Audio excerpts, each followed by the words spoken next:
As you know, our 2016 I Am Biodiesel Awards recognize truly remarkable people who innovate, inspire, and do so much to make the biodiesel industry the great industry that it is. Now, to help present our first award today, the Impact Award, please welcome back Joe Jobe and Don Scott.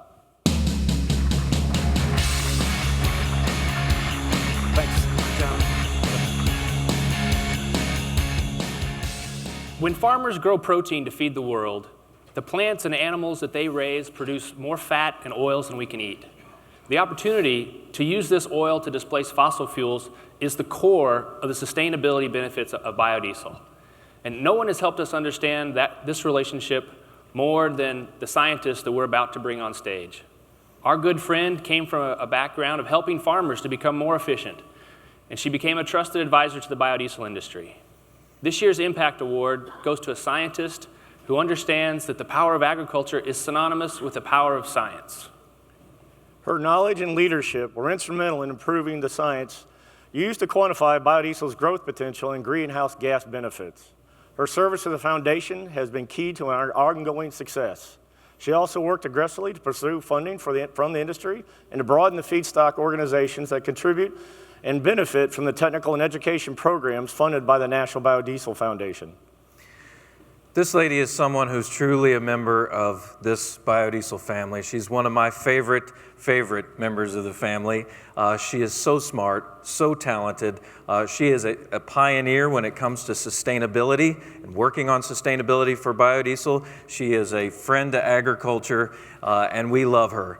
Please welcome to the stage the 2016 NBB Impact Award recipient, Beth Calabota.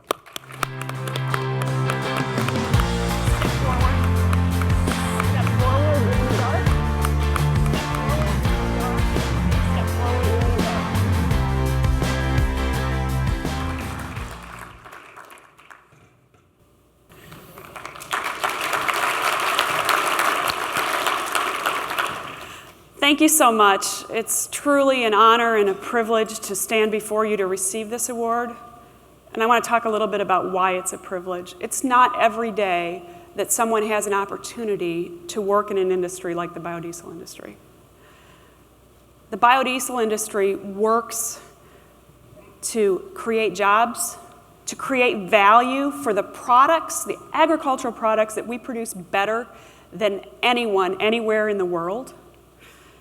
And more importantly, it works to leave the world a better place for our children and our grandchildren.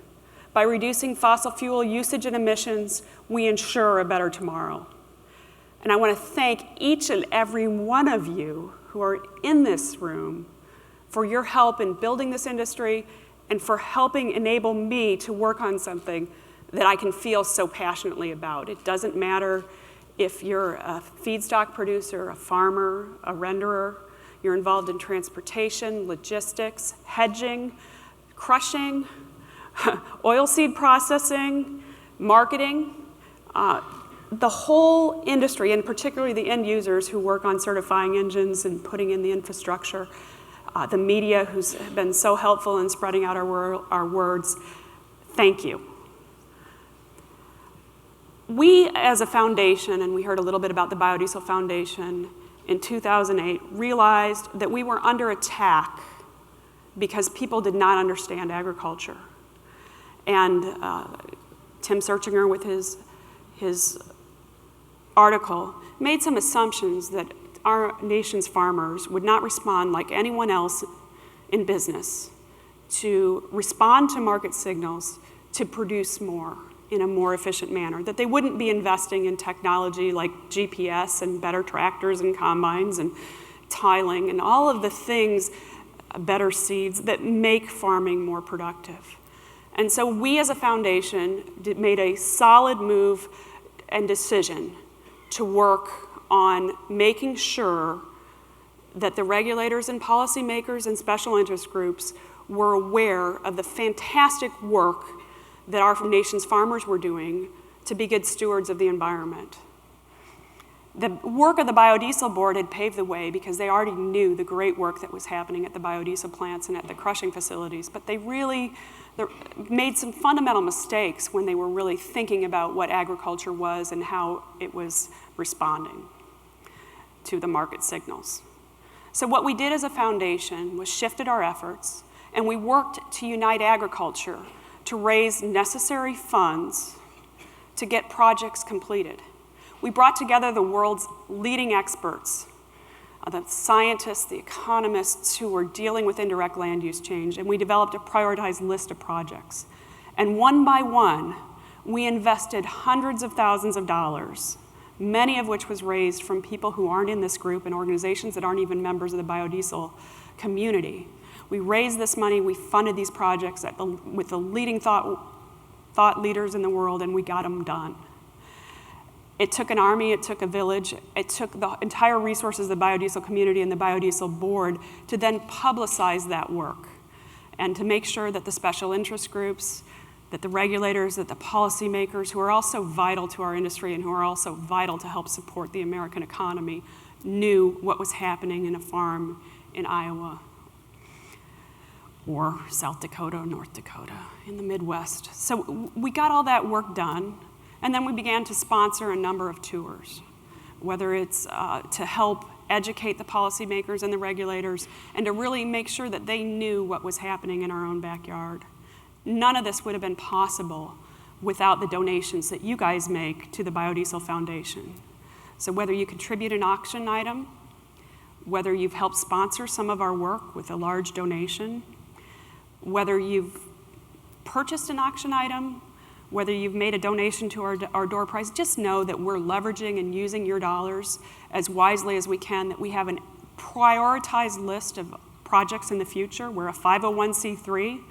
At the end of the year or whenever, think about us as a tax-deductible donation for yourself individually or for your organization, because we are using your dollars and we've leveraged it. So from the few hundreds of thousands of dollars that we've been able to raise, I learned yesterday that this indirect land use change, this calculation that was theorized and hasn't been true, has leveraged already hundreds of millions of dollars to the biodiesel industry in terms of California carbon credits. And we're looking at growing that in the future. We have our naysayers, the people who are spreading misinformation, and we need to continually be on the forefront of those and provide the key people with the National Biodiesel Board, the Director of Sustainability, Don Scott, and our State and Regulatory Affairs Leader, Shelby Neal. We need to provide them with the information so that they can go out and help others, educate them about the true benefits of biodiesel. So I'm humbled by receiving this award because it's not my work, it's the work of a lot of people, it's the investment of many organizations that have enabled me to receive this award, and I just want to thank you for the honor. I'm touched.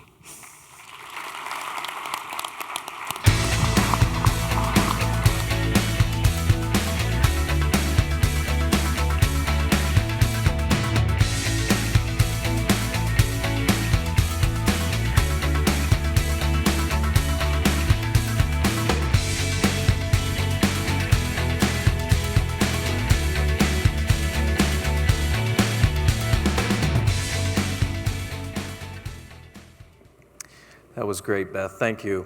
Our next award is the Pioneer Award, which recognizes someone who has gone above and beyond by making an exceptional contribution to our industry. To help with the award presentation, please welcome to the stage Steve Howell and Paul Nazaro.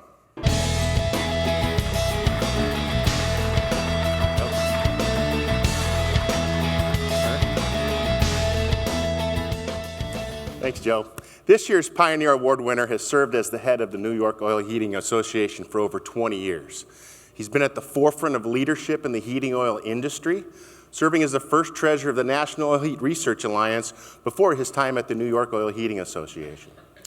He also has been at the forefront of the industry's move to bioheat, the use of biodiesel in home heating.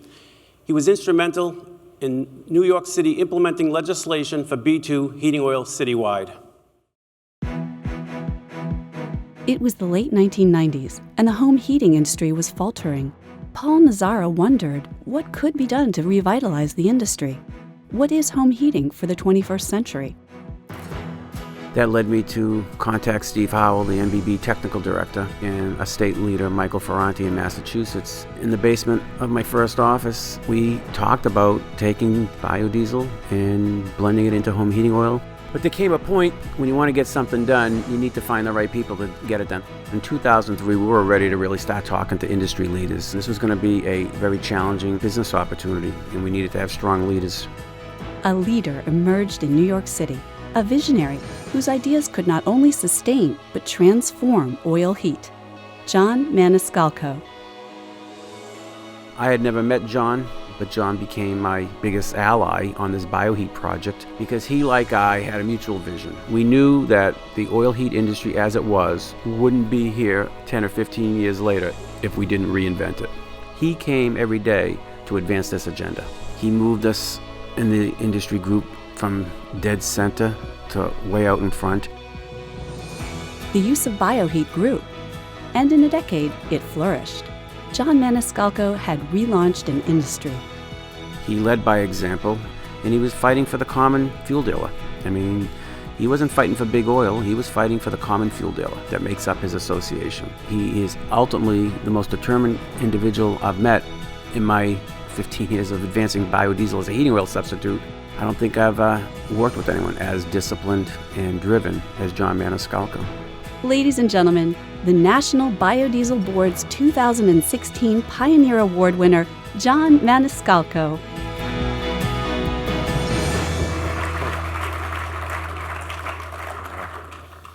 Guys, get in there.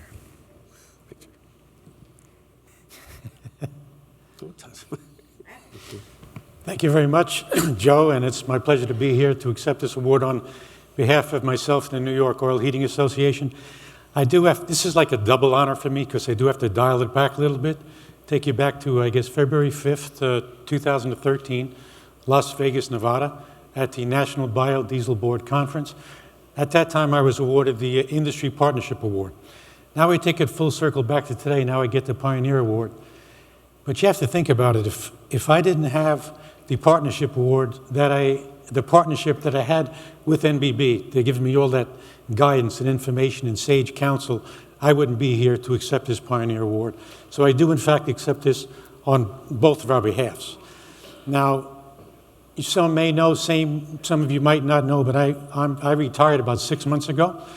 My lovely bride and I of 43 years, we're going to kind of like take a fun path going forward. She retired 3 months after me. So what does that mean for biodiesel in New York City? Well, it's kind of simple. We've always been on a parallel path, but right now biodiesel continues upward and onward. Pat and I take a left turn into the soybean sunset.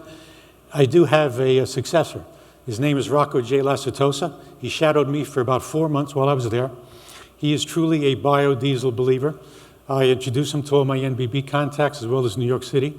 And I'll leave you with two things Rocco's already got in the hopper for biodiesel in New York City.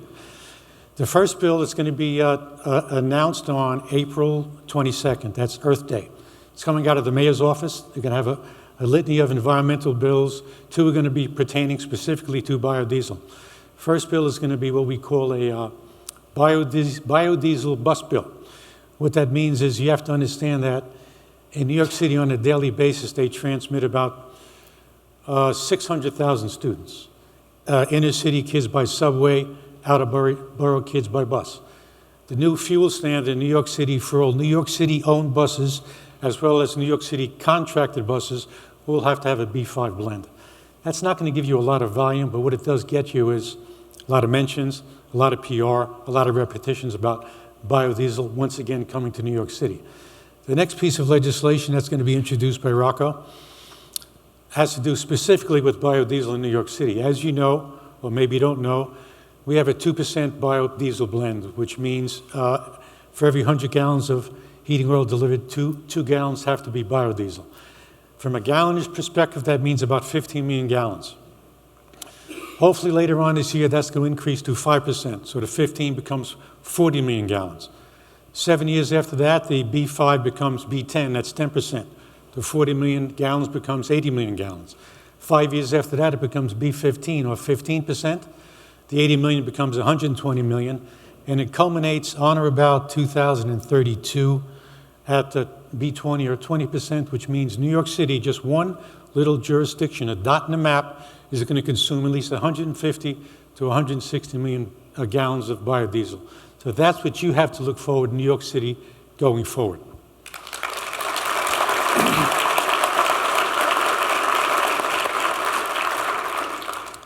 This is probably my last, I guess, stage presence, so to speak, in front of NBB or any even oil industry-related function. I am humbled by what's been done here today by giving me this award. It's kind of like it's very hard to discuss, but my wishes for everybody here, just like you did with my own oil heating industry, for all my friends at NBB, for everybody here today is, as I go into that sunset, I wish you all the best of health, much happiness. May you always prosper, and wherever your path in life takes you, may you always travel with God's speed. But you have to promise me one thing as I leave, that you have to continue working because you have to fund my Social Security check. So, thank you very much for this award.